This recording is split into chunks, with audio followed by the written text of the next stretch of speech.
Welcome to this episode of What's Your History? I'm your host, Kaylee Hunter. This is a podcast that covers all areas of history, no matter how big or how small, how well known or how niche. Today's guest was Alice Johnson. She decided to talk with me about genealogy during the Wars of the Roses. She got an MA at the University of York and she studied medieval studies. I hope you enjoyed this episode, as I found it fascinating. I didn't know much about this area of Wars of the Roses. I know a very basic understanding of it, but not to the extent of what she covers with us today, so I hope you enjoy. So I'm here with Alice Johnson, and she did an MA and an undergrad in history, with her MA being specialist of the Wars of the Roses.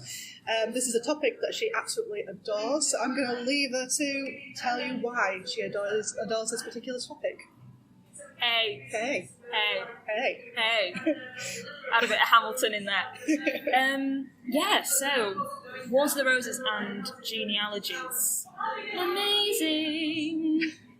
As Kaylee will know from work, I am a massive Wars of the Roses fan. Just a tad, you know. Just a little bit. Not like I've been studying it for over 10 years. Wait, no, how old am I? 24? No, I can't do maths. 8. It's fine. What's the daisy? We are a history podcast, not a maths one. But so thank God. So the Wars of the Roses shouldn't really be called the Wars of the Roses for one. It should be called the Cousins' War, because everyone was related via marriage, blood, and genealogies sort of helped to cement the legitimacy of who was actually going to rule England at the time. It's all Edward III's fault. He had too many kids. That's just blame Edward III, because England was already quite fractured from the 100 Years' War. And with that, after that, with the death of my boy, the Black Prince, Edward the Black Prince, the eldest son of Edward III, when he died, and I went to see his grave at Canterbury Cathedral, and my boyfriend Nathaniel, has quite literally a picture of me climbing the railings, just trying to get the best picture of this man. All in his chivalry, his chevaured dress, and all the heraldry. Oh, it was fabulous. It's great. And then his son, Richard II, was not like his father, the Black Prince, or his grandfather, Edward III. He came to the throne as a child, and therefore, when a child becomes king, they get manipulated by the people around them. Yeah, all the factions just go, who can get there first? And I can remember one of my master's essays with my then supervisor, Craig. I did the Chandos Herald and heraldry. We all know in the medieval gallery at work, the heraldry is the wrong way round, and I think it's treason. Okay. Absolute treason. Why? Because the Royal Arms of England are the wrong way round. That's treason. How? Explain how exactly they're the wrong way around. So in heraldic, we've gone far off the Wars of the Roses here. We'll come back in a minute. So the victory of our lionesses last night. I hate to say it, but they're not 3 lions on a shirt, technically. They are 3 leopards. Because of the what they're called in heraldic terms, and it's a French term. Luckily, it wasn't England v France last night, or else I would have been very, very torn. But the way the lions, or the leopards, are, is that they are sort of walking, and I can't remember the term off the top of my head. I think it's passant instead of gardant. Okay. So gardant is where the lions are up, which we see in more niche heraldry, and so it's like in the medieval gallery they're the wrong way round. So instead of facing to your left, they are facing to their right, okay. Which is treason.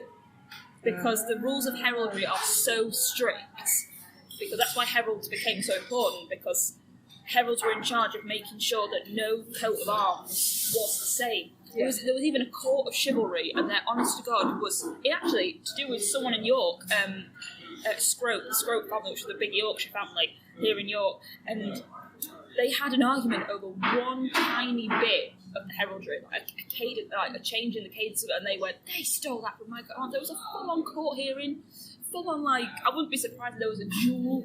It was just, I was reading it, and I was like, wow, men are tetchy. They're tetchy. Yeah, everybody's got to have their little niches. If a thing's having to be perfect as one of theirs, then leave it to it. Yeah, and I mean, I made a family coat of arms when my dad came back from Afghanistan. It was his welcome home present, and this was when I was like 15, and I made it, and he had the Royal Engineers badge, I had my music at the time, not the history books, Mum had the maths, and my brother had cricket. How it's all changed. But then even then, going back to the heraldry and the livery badges, when you look at the Wars of the Roses aren't actually the main badge. What's the main badge? Well, it could be anything, which is when we get to the Wars of the Roses about the Edward III having too many kids. So it is Yorkshire Day. I'm wearing my Yorkshire earrings, but actually Yorkshire Day is to do with the Battle of Minden, which is like the 18th century. It's a whole different thing. But the actual badges of the House of York, for example, has everything from the fetterlock. It has, which is, I've got it here. It's a pity you can't video. So, so looking at one of the genealogies, which is the Edward IV roll, or Lewis E201, which was this massive roll.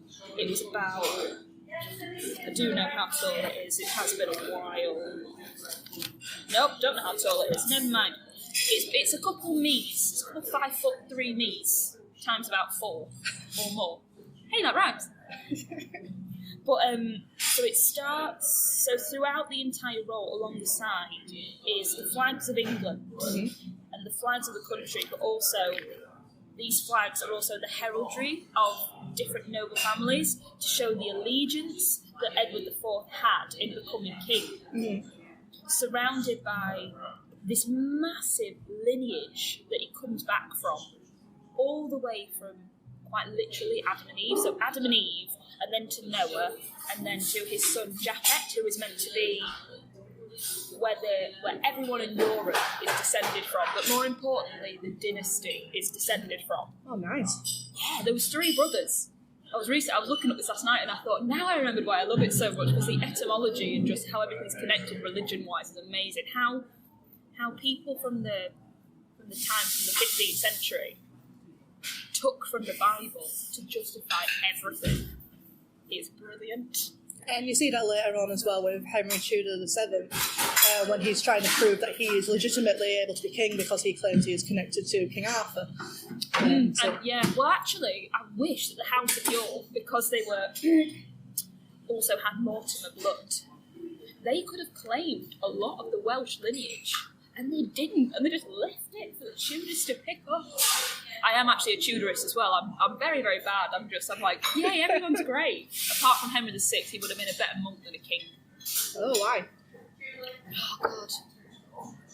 Kingship. I was on about heraldry at first, and now we've gone far off. I'll get back to Henry VI, my God. I felt sorry for him, but at the same time, he didn't do himself any favours.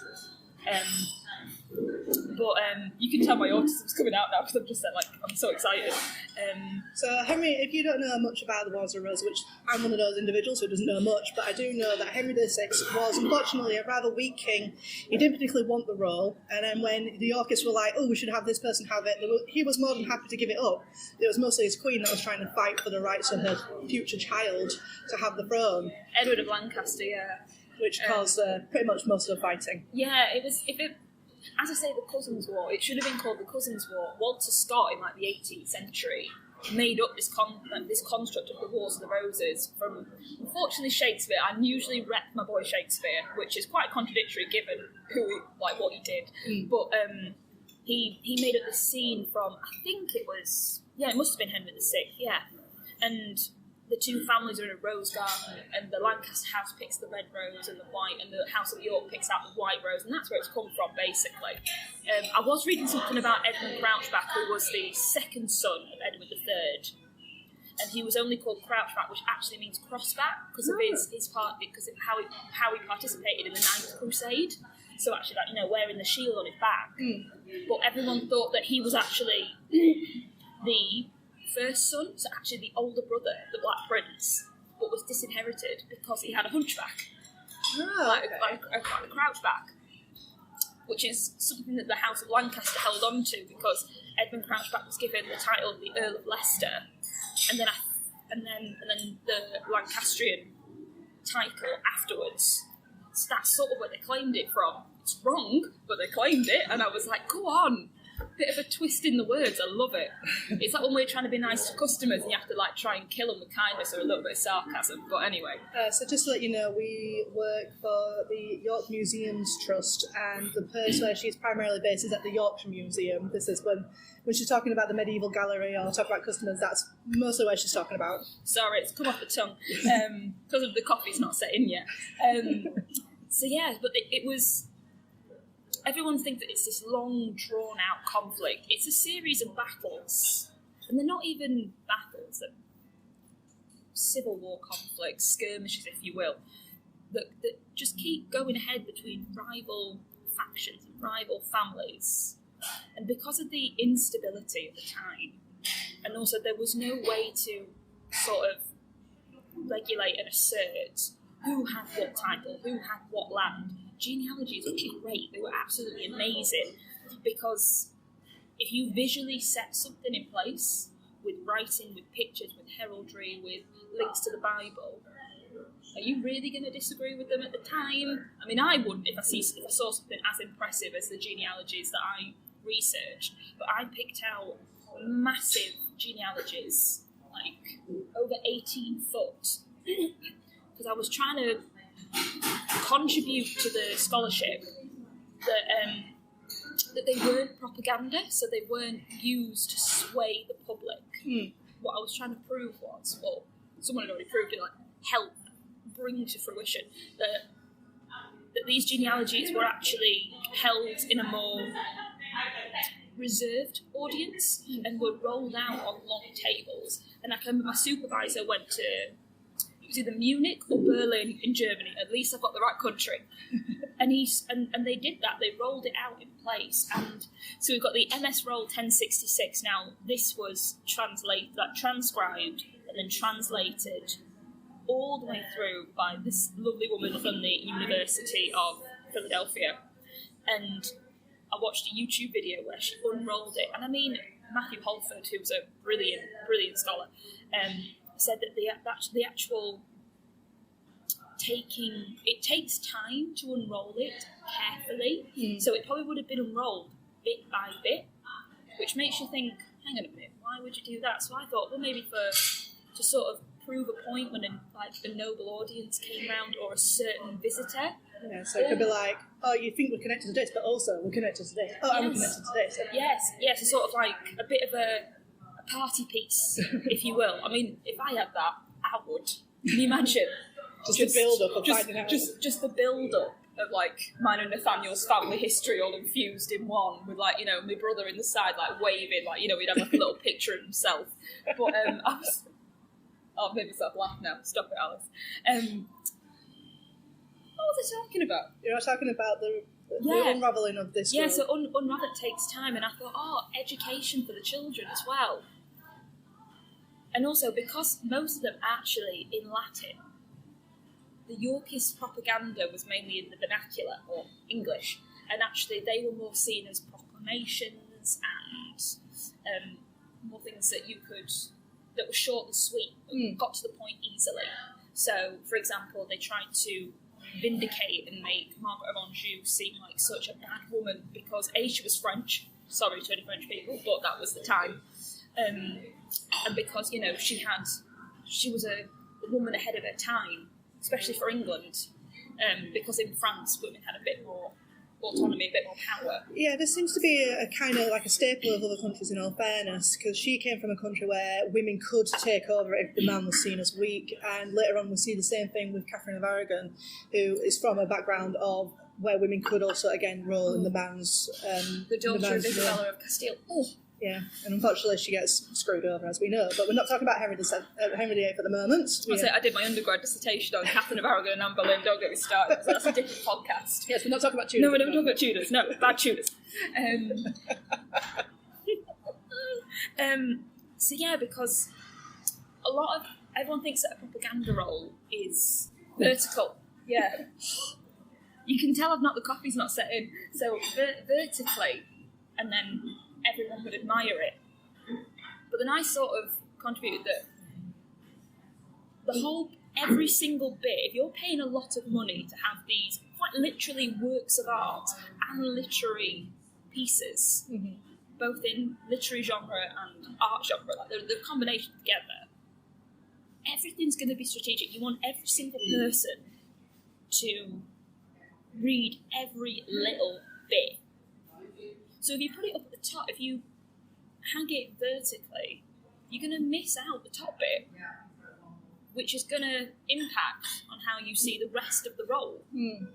And also, if you haven't got anyone there who reads Latin and can explain it to you, what you're going to do, they'll recognise the pictures because of how big piety and how important piety was. Like, for example, my favourite one of all time, which is the front cover of my thesis, B.L. Harley 7353. The actual genealogy, so the family tree, is on the bottom page, so you have to read it from the ground up. So it's probably best to be laid out, especially because so as you go up from the bottom, which has everything, so it starts with Edmund Crouchback and Peter, the King of Castile and Leon. So when you see future heraldry as Edward IV comes into his reign, the arms of Castile and Leon are integrated in, especially because there were so many marriages between Castile and the houses. And actually, I've actually got this on my wardrobe, so every morning I look at it and I go, But what I noticed was, because I was doing a bit of heraldry work to help the retail staff about what books to put in the shop, and I remembered that Richard II allowed York to have the sword of state and to be held upright when I think the king was present, in a sense. I may be wrong, got to check that. But then I looked at the B.L. Harley this morning, and Edward IV is the only one holding his sword upright in this genealogy.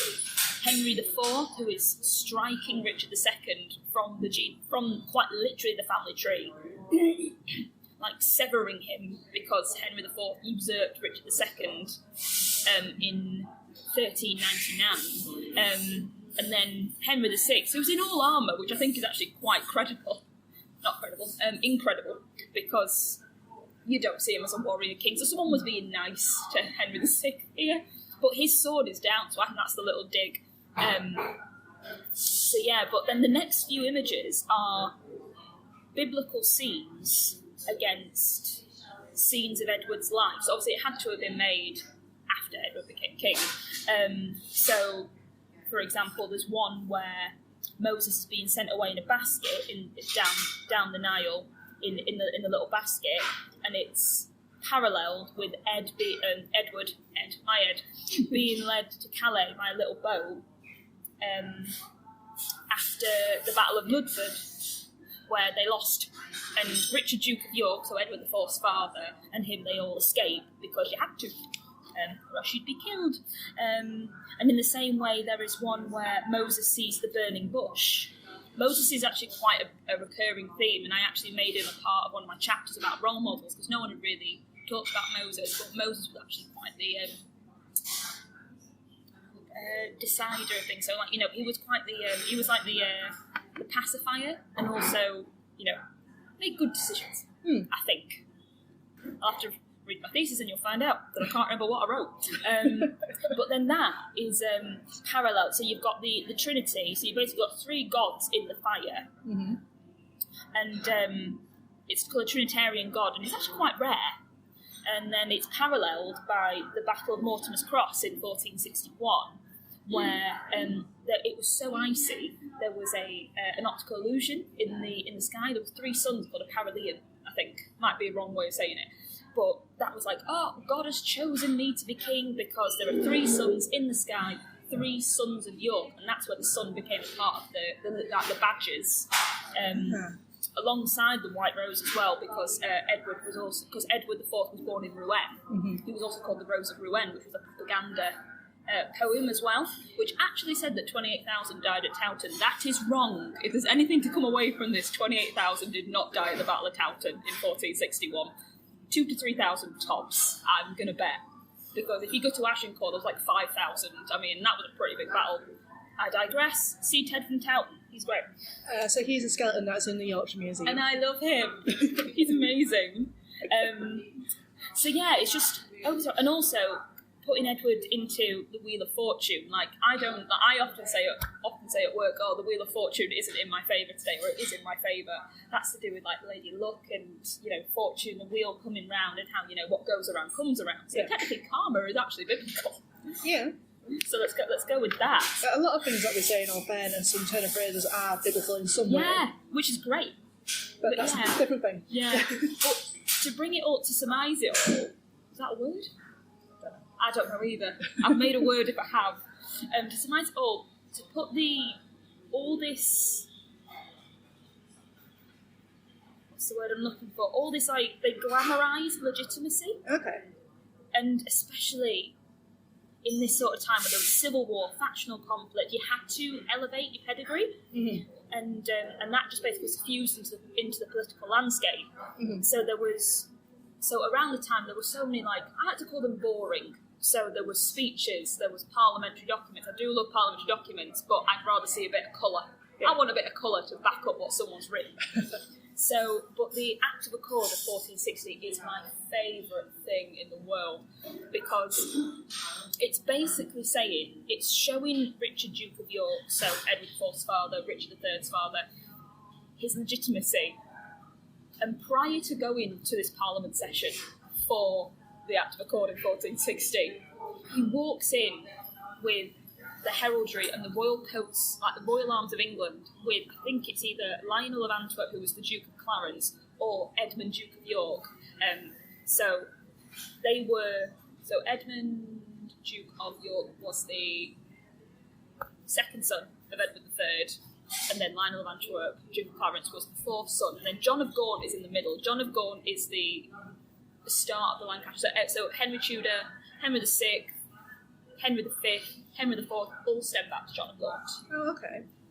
So that's sort of where... So when Henry VI's on the throne, it's like, yeah, woo, John of Gaunt, woo, yeah. But then everyone sort of forgets that Richard, Duke of York, has paternal and maternal claims to the throne because his dad stemmed from Duke of York. So yeah, so Richard, Duke of York was quite a formidable one, but he had an amazing lineage. So therefore, Edward IV and Richard III actually had quite an amazing lineage. So Richard, Duke of York, was a direct line male descendant of Edmund of Langley, the Duke of York, who was Edward III's 4th surviving son. Mm-hmm. However, his mother, Anne de Mortimer, who was a formidable woman. She died in like her early 20s, so kind of like my age, maybe a bit younger. And she was such a powerful heiress. And when she married Richard, Earl of Cambridge, who had nothing, absolutely nothing. We may have had a title, but we didn't have the lands to go with it. Yeah.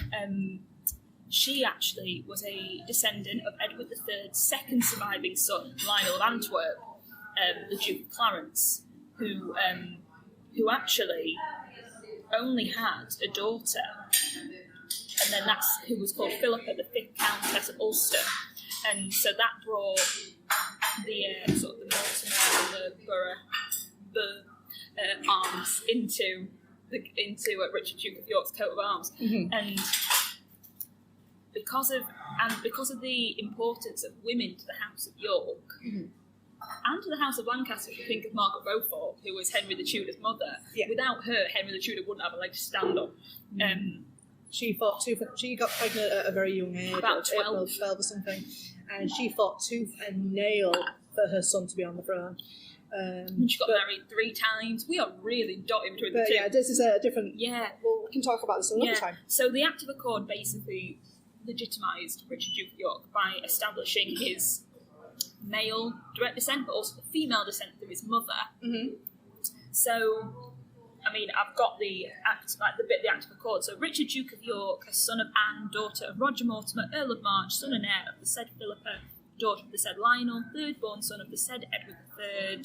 So when I say Lionel of Antwerp was the second surviving son, he was actually the third son. Okay. But survived infancy. Right. Yeah. I think, yeah, that's right. The right title, royal dignity and estates of the crowns of the realms of England and France and of the lordship and land of Ireland, of right, law and custom pertain and belong for any issue of the said John of Gaunt, the fourth born son of the same Edward, King Edward. And what's great is that further down, Henry VI just agrees. And Henry VI is there in that parliamentary hearing, just going, yeah, right. Waves a little white flag, but you can sort of feel Margaret of Anjou seething in the background, with little Edward of Lancaster going, "So, mummy, will I ever be king?" And her going, "Not really, but we'll try." And he never does. So they're glamorising, and it enabled writers and craftsmen and illustrators to sort of craft, expand, manipulate, and change history as an ancestry that unrolls, and that is Jacqueline Razsig, who has written, she's so amazing, she's really, really good. And also Sonia Drimmer, amazing writer about genealogies. She created a genealogy, so good.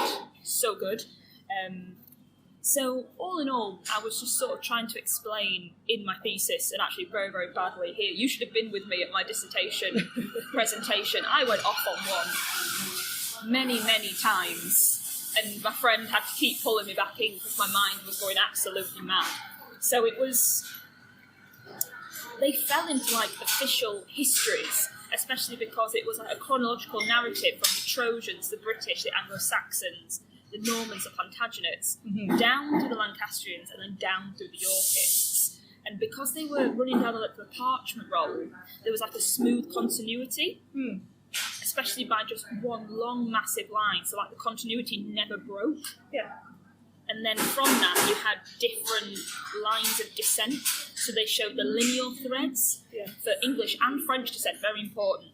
So you had golden yellow for your Saxon descent, blue for your French, green for your Welsh, and red for your Norman. And then it like made an intricate, interconnecting web of family affinity. I was very proud of that line. Did I nick it? I don't know. Probably did. It's in a footnote, I promise. But from there, you've got the overlapping lines of ancestry, and then that displayed the ties of alliances and titles and wealth, all next to just a dominant standpoint, an unbreakable red line. And they always seem to be red, which I thought was weird given the Norman thing, but that's beside the point. And they were just, I just think it was a chance for them to show off. If you had the money, you'd show off. And a lot of noble families who married into high nobility, so everyone thinks this nobility is a massive thing. Actual ones that held a lot of power and a lot of royal blood and a lot of, decent wealth. It was very niche. So therefore they sort of intermarried them. Yeah. Which is why women were so important. And I had a whole chapter to do with women. And everyone always thinks that when they created, the genealogy, the blokes were like, oh, we want women to be portrayed like this because of this. The women were actually the intercessors and the educators of the family. And when I was doing my undergrad dissertation, years ago at York St John, I remember writing that Catherine of Aragon was just a paragon of piety, humility, and strength. And if the Queen was seen to be a paragon of piety, therefore the court and the land that she ruled was also as pious as her, because the Queen, she was the balance between the king and the court. So she was like the calm, where he was, virility, power, chivalry. So the two balanced each other out. And I can remember Liz, my dissertation supervisor, just put, ooh, like it.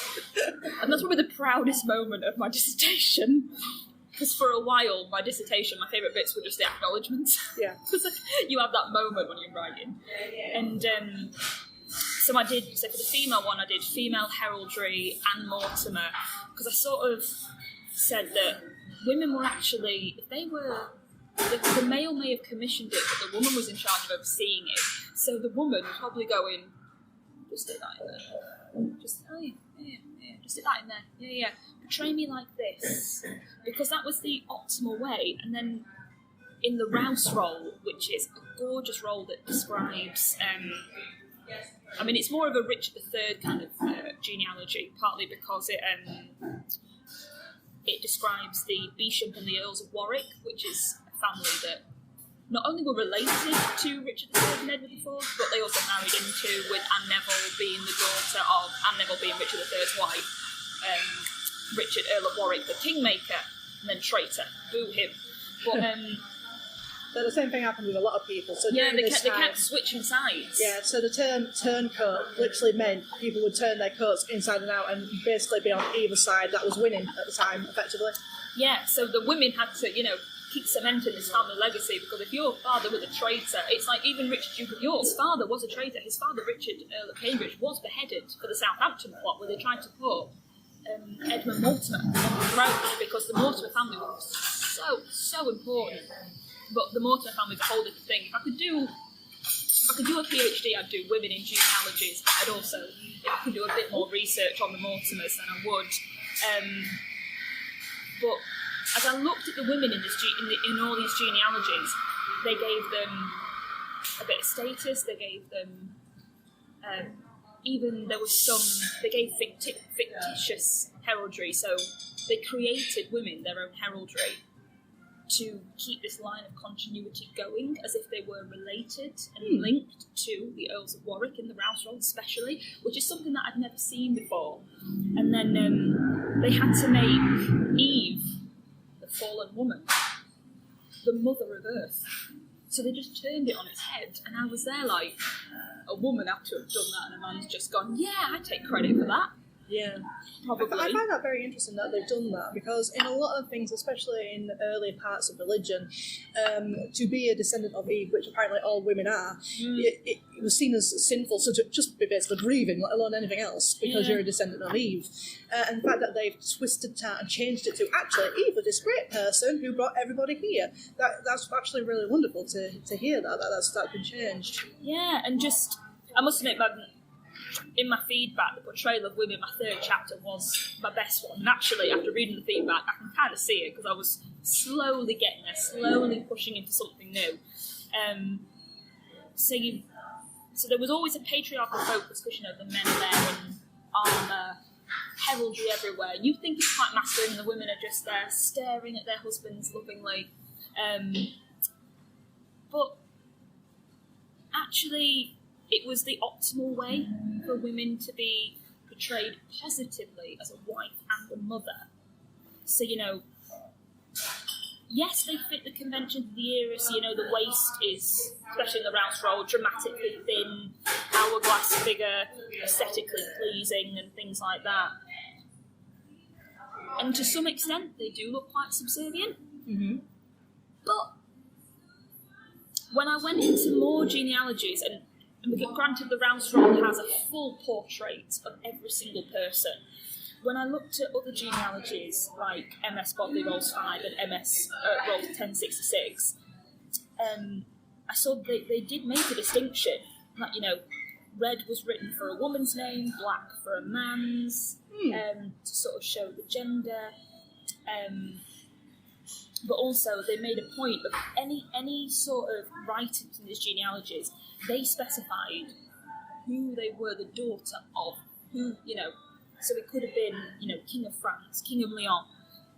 And yes, they're sort of defined by powerful monarchs, but without her pedigree, their future children cannot really claim much. They're like, oh yeah, my dad was King of England, but man was something good. And is this why when Edward married a widow, is that why that all went to pot with him, and people saying that his kids were legitimate and things like that? Apparently Edward IV was a bigamist, and he got married prior to marrying Elizabeth Woodville in 1464. Could have been propaganda, could have been a rumour spread during Richard III's reign in order to delegitimise the children, basically bastardise them. Do we know? We don't know. I mean, that's a whole link to The Prince and the Tower, i.e. another podcast, because we can't go into that today. That's perfectly fine. No. So yeah, but just women in general had, they had blood royal. They were worthy enough to be promoted. Like, they had a pedigree, piety, they had everything. They were just great. And just looking back at the work that I did, I managed to get the computer working for one, because I'm not a technology whiz at all, but putting pictures in, the little thing, fabulous. But women had methods of literary patronage, which is part of what these genealogies are. And I'm just reading now. And they're always claiming to line to descent, but they always need to mention the women in this, because without their influence, the men don't really have much to do. I was once reading in a book that I cannot remember the name of, but it was called The House of Neville, and a prominent member of the Neville family that went into the Wars of the Roses period, because his mum had the superior lineage, he took her coat of arms instead of his dad's, and that maintained. And I was there like, woohoo! My point is proven. Yeah, and it's actually, if you look into the history of it, there has been a lot of cases where they do lean more towards the woman's side of it, because the woman has the lands, the title, and the monies and stuff. Edward IV was proud of his grandmother's lineage. And actually, in the Edward IV roll, he has this massive Latin text at the bottom. And just the last line is just, all thanks to the maternal line.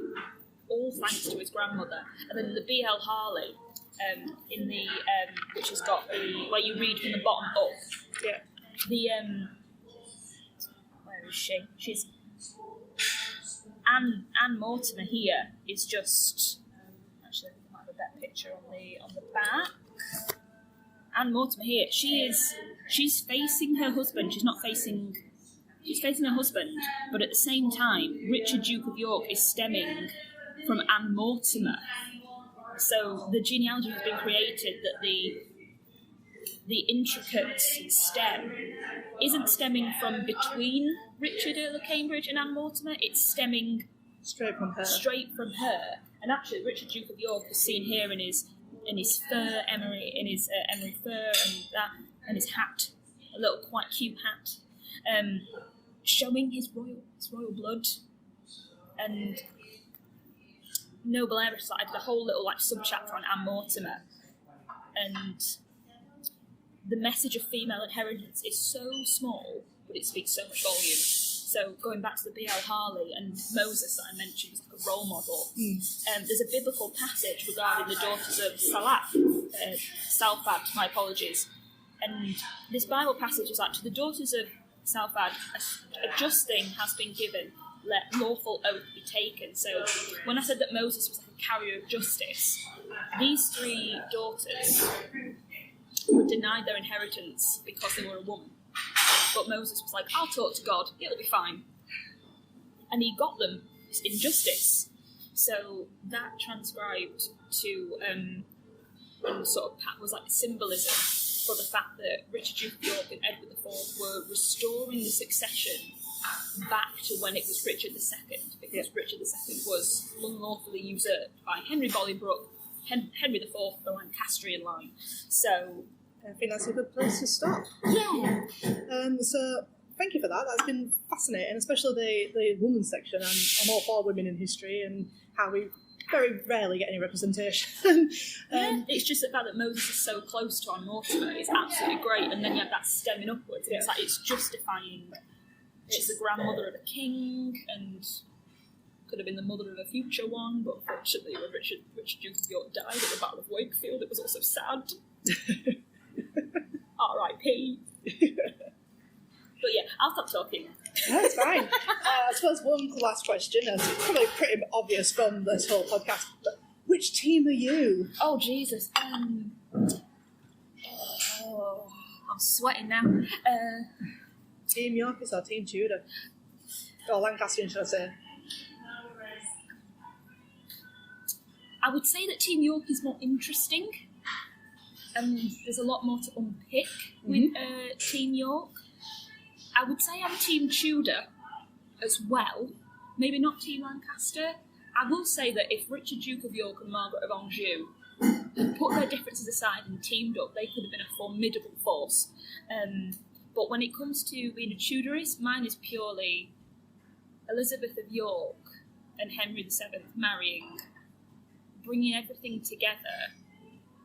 Through the Act of Accord, actually, Elizabeth of York was actually just as legitimate because she was a descendant of Richard, Duke of York, and everyone was so obsessed with her piety and her legitimacy and her lineage. Henry Tudor was like, so I think actually quite scared. So all this propaganda after the marriage and when he was king was him promoting his superior bloodline, even though she had the superior bloodline. And it was great, which is exactly why the visual, so heraldry, badges, livery, genealogies, which I feel like I've dotted to and from, but it's providing the visual to the written and the spoken all together to legitimise so much. And the fact that, you can quite literally, history is written by the victors. You could write anything. Yes. It's like I could write I am a unicorn. If I wrote it in Latin and stuck some unicorns next to a Bible or next to my family tree, it'd be great. Yeah, you won't even argue with that. No. I mean, I could be a unicorn. You never know. But yeah, just there's a link between. I think the women in genealogies were just as important as the men. Like, everyone had a part to play. But if you could relate it back to the biblical, the mythical, if you could find a link somewhere and then work with that, you had yourself a genealogy. There we go. I'm very proud of that line. So if you want to prove that you are legitimately meant to be king or queen, then that's all you need to do. Find it in the Bibles and the myths, and then who's to argue with that, really? Yeah. Well, thank you, Alice, for this. This has been very, very interesting. Is there anywhere in particular where you want people to maybe try and find your work or anything? I mean, I haven't looked, but I think it's on the University of York Library website thing. Okay. If it is locked, just tell them to send me an email. Okay. Because I don't quite know how it works. But yeah, I hope I've made some coherent sense. Yes, you have. I found that very interesting. It was, I mean, it did bounce about, but that's the whole point. This is why it's more of a chatty sort of thing, really. Yeah. There is other things to come to do with Alice as well. Hopefully, when we know more about that, I will share that with you. Let's say Princes in the Tower or Henry or Richard III. Which one do you want to know? She's done some wonderful things, and some wonderful things hopefully are going to be coming as well. So keep tuned for that. Thank you, Kaylee. Thank you.